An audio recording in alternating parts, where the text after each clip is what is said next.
we're going to be covering remixes today, and I'm going to be showing you my latest remix, which was one I did for Joel Corry for his song I Wish that just came out, I think, a few months ago. And it's one of my favorite remixes. So yeah, let's dive right into it. And before we open the project file, I kind of want to talk high level about two important things I think about before I do a remix. The first thing is I think about what genre or what mood the original song is and what I want to do with my remix. So usually when I do a remix, I don't want my remix to be the same genre or exact same sound as the original, because the original already exists, and so doing that doesn't really add anything new to the world by you doing a remix. So usually what I'll do is I'll listen to the track and I'll be like, okay, is this a feel-good track? Is this a more chill track? Is it a banger? And then I'll be like, okay, what do I want to do with it? Do I want to make it more emotional? Do I want to make it more club-friendly? Do I want to make it more groovy? So I always kind of do this when I get a remix. And for Joel's song, he has a really kind of feel-good dance, commercial almost record with these pianos, and I'll play it for you guys right now. So I have the stems right here, so I'll just kind of pick a random point. Need you to know that I'm not who I was before, no. I think of you every day, every night. You said you needed space. It's like something you could hear on the radio. It's a real good, like, summery kind of feel-good song. When I get this zip file of all the stems, what I'll do is I'll grab them all, and if you hold Option, you can drag them into one channel and it'll create all these channels. When you do this, it's important to turn off auto warp long samples, because Ableton's going to try to warp each one and it's probably not going to do a great job, especially some of the stuff that isn't rhythmic. So I turn that off, I put them in, and what I'll do is I'll kind of just solo each track and listen to all the different components. So yeah, let's just start with the build up into the drop, and then we'll kind of break it down into different sections. So I'll play this for you guys to listen if you haven't heard this remix yet. I wish I could hear you say my name. I wish we could do it all again. I wish I didn't have myself to blame. It's you I miss, yeah. Cause when I look back at us, I know we almost had it all, but the time wasn't right. I should've loved you more, but there's no going back. Still I need you to know that I'm not who I was before, no. I think of you.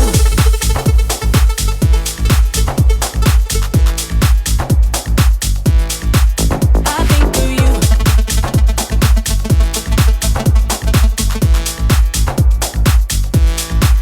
I think of you every day. Yeah, so I'll isolate the drums for you guys so you can hear those soloed. So it's a couple different groups here.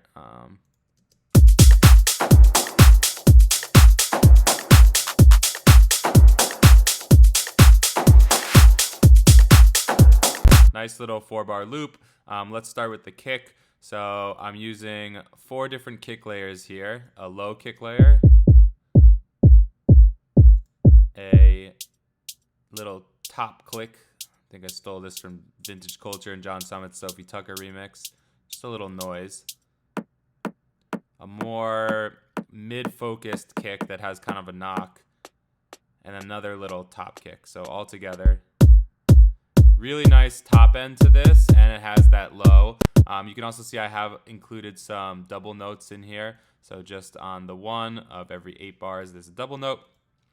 Next up for the drums, let's go to the top loops actually. Or the tops. So in the tops, we have a clap. And I kind of went overboard here, but I think I have 1, 2, 3, 4, 5 different claps. So we have a center clap, a brighter kind of center clap, more 909 style one, a very bright kind of snappy one, and then like a super wide one here. And all together it leads to this really nice clap sound. I did tons of EQing on this just to get that perfect amount of mid-range. And I have a little bit of saturation with my basic saturator preset that I've talked about before. If you watch the drum layering video, you'll get a lot more detail on how I kind of mix these drums together, so I won't go into it here. Got a little bit of reverb, super quiet, but that's what the reverb sounds like, somewhere over there. And yeah, just some more EQ. I just got a new interface. I've been using these UAD plugins, but this is a equalizer, and I have a preset on here as well, this drum overhead preset. Then we have the hats. So the hats are very full in this track, and I used a ton of different loops to kind of give that full feeling. So we have the main hat here, which is this layer, shakery kind of layer. Took out all that mid-range distortedness with that EQ, and I lowered the width a little bit here. A trick I've also been doing is been putting soothe on my hats. I find that it really helps with any harsh resonances. So it's not really that harsh, but it just kind of tames it down a little bit. So yeah, I've been using soothe on a lot of my hat samples, especially when you layer. It's really helpful. Next up, we have this one, pretty wide, and you can see I've like just isolated the really brightness of this hat because I don't really need any of the lows. That's coming more from this sample. Then we have this one, which is a shaker layer. It's panned right, 20, and like another kind of metallic hat panned left. So all together, get this super wide hat that occupies a bunch of frequencies, which is really important. You don't want, your hat to just have one little space around 7 kilohertz. You want something that's gonna have multiple frequency ranges, because when there's a lot of other stuff going on in the track, if your hat is only occupying one frequency range, it's gonna compete a lot in that frequency range. And if you can get it to have a fuller range, it's, if there's a vocal going on, you're still gonna hear the brightness of the hat, not just it disappear when that vocal comes in. So that's why I think it's important to layer like this and have a really full sound. Next up, we have the loops. So the loops, this is where a lot of that groove comes from. It's like, and you got this loop, just little blips coming in and out. Very kind of tight sounding loop here. I did the transient trick where you put beats mode on, set this to the right, and pull this down. That's what it sounded like originally, but just nice and tight because we already have a lot of those hat sounds. Here we have a little snare and clap in there. A little bit more of a sexy groove here. Here's our shaker, just to kind of keep that going and occupy those high frequencies. See how I isolated just the highs there. Here's a little, oh, I didn't use that. So I had like a sound, for example, this kind of like trippy sound. And then while I was finishing the track, I was like, I don't think we really need this. There's already enough going on, so I took that out. This is a tambourine loop I made, and I applied a ton of swing to it. So you can see how all the notes are pushed off the grid. And this really helps to add some more kind of flavor and swing to the track. So if we listen,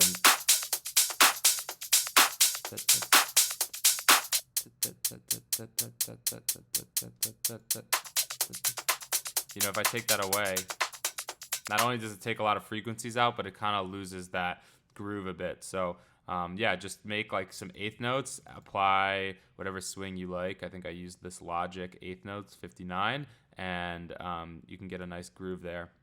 And then the last top loop I have, it's just another shaker to kind of like fill it out. I usually go overboard on this stuff, but it helps my track not feel as empty, especially when you have a lot of like synth call and response. I want to make sure the drums sound like really full. Yeah, so that's like the main drum sound. So I always like to think of synths and call and response as like a story. So who's the main character? And the main character in this case would be this arpeggiated lead synth, which actually starts in the build-up. So if we solo this for you guys.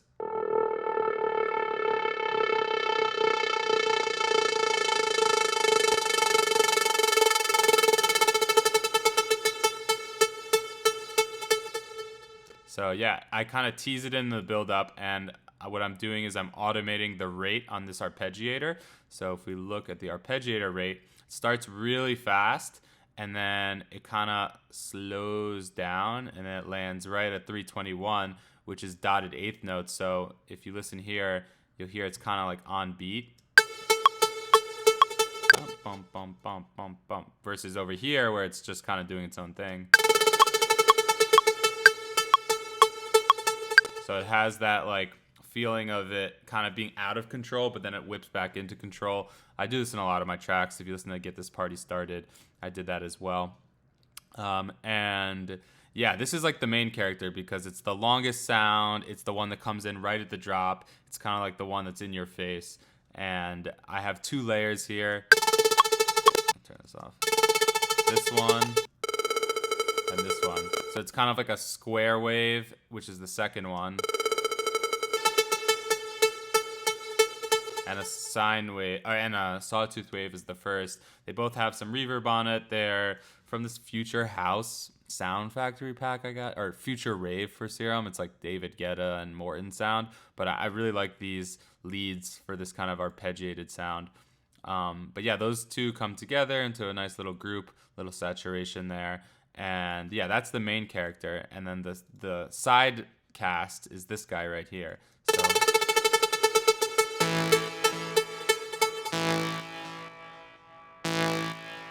So this is the guy that's kind of having the follow-up conversation to the original sound. You can see by this point I actually took out that side character and I used this fill, and I kind of just had that in as a call and response just to switch it up a little bit so it's not the same type of section. And I really like the sound, so I wanted to use it a little bit more. I wish I didn't say goodbye so fast. I wish I could take the moment back. And you can see if I kept this tom in, it would have been a little crowded as well. So I actually took that out so that they don't fight for space there. So yeah, that goes on for 8 bars. And then this is going to be the second breakdown. So let's listen to the transition there. I wish I cherished everything we had. But it's you I miss. Cause when I look back at us, I know we almost had it all. But the time wasn't right. I should've loved you more, but there's no going back. Still I need you to know that I'm not who I was before, no. I think of you every day. Cool, so what I did here was I used the verse in this section, just like I did over here. This is the second verse of the track, so I believe it's different lyrics than the first time. I wish. Cause when I look back at us, I know we almost had it all. But the time wasn't right. No, this is the second part of Cause when I look. Yeah. So I used the second part of the verse here, almost like I was going to go into the drop, right? I'm not who I was before, no. And then the other thing I did here was I didn't use the respace that I had before. I kind of waited 8 bars for that because I wanted it to come in and have this big euphoric impact. And if I just had it from the start, I wouldn't be able to create this moment right here. I'm all building up to this moment where I can bring in the hook of the song and bring in that respace line, and it to get like on the dance floor, like super like hands in the air, kind of this big euphoric moment. So let's listen to that transition. Going back, still I need. Going back, still I need you to know that I'm not who I was before, no. I think of you every day, every night. You said you needed space and you needed time, and I want you to know what I did wasn't right. So, you know, what I'm doing to achieve that big euphoric moment is on the top loops. Maybe it's in the hats. Gotta find this automation. I know it's somewhere.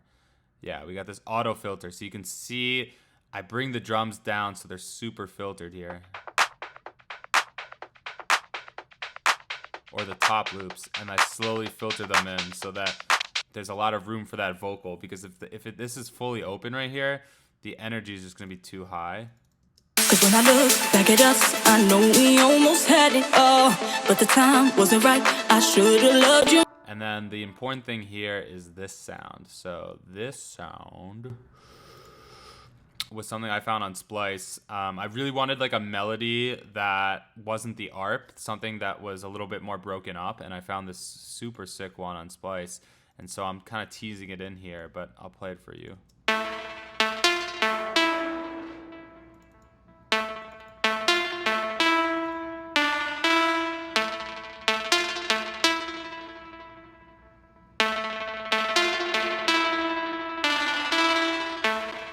has a ton of character to it. It has a really great rhythm, very snappy sound. I did some processing with some EQ, with my Westend vocals, a little like endless smile and EQing, but you can see I kind of tease in the sound here. Cause when I look back at us, I know we almost had it all, but the time wasn't right. I should've loved you more, but there's no going back. Still I need you to know that. So you know it's coming, but it's not fully there, and then right when that bass comes in is when the sound fully opens on the filter. Classic little Westend trick here.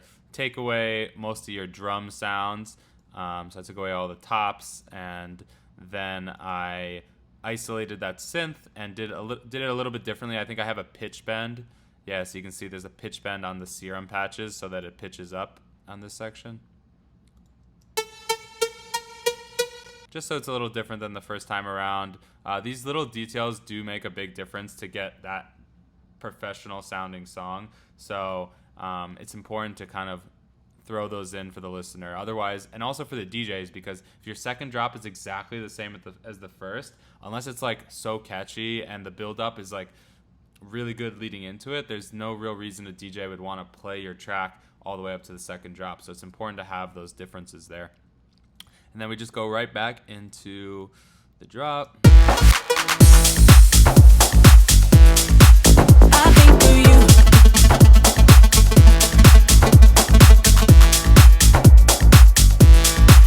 I think for you every day, every night. You said you needed space. And yeah, the structure of the drop is the exact same as the first. I think I added a ride here, which I didn't have here, so just a little bit more energy. You could have added a percussion sound, whatever you want, and then it goes to an outro. So yeah, that's pretty much the whole track. I actually really didn't use any of the stems other than the vocal stems because the original was so, like I said before, I don't really want to use the drums, and a lot of like the synth sounds, they wouldn't really work in my track because they're a little bit too commercial. So like, it's a major chord progression. So like that's not gonna work. These are all major chord progressions. These are drums, the guitars, same thing as well.